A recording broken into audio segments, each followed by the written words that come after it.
Timnas Indonesia U23 berhasil menang dengan dramatis di babak adu penalti saat bertemu Korea Selatan U23.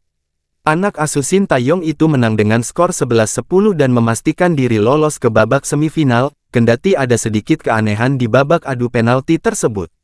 Di babak adu penalti kemarin, Nathan Chua-un menghilang dari daftar penendang Timnas Indonesia.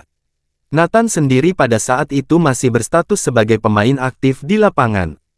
Ia tidak digantikan Shin Tae-yong dengan pemain lain jelang babak adu penalti tersebut.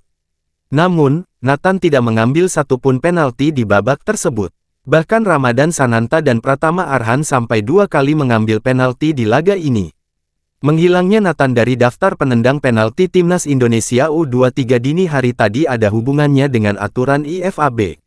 Berdasarkan Law of the Game pasal 10, poin 10.3, disebutkan bahwa setiap tim harus menyamakan jumlah penendang penalti mereka.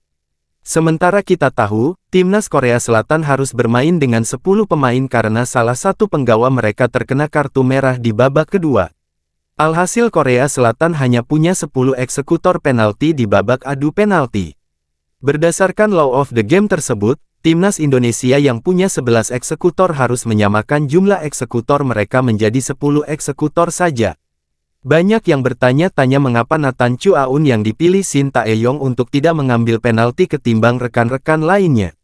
Padahal Nathan sendiri bisa dikatakan salah satu pemain terbaik Timnas Indonesia U23 melawan Korea Selatan.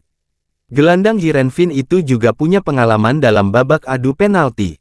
Namun hingga saat ini, tidak diketahui apa pertimbangan Shin Tae-yong untuk memilih Nathan sebagai pemain yang tidak mengeksekusi penalti, dan hal itu tidak dijelaskan dalam konferensi pers sang pelatih. Namun pelatih 53 tahun itu pasti punya pertimbangan sendiri mengapa ia mengistirahatkan Nathan di babak adu penalti tersebut.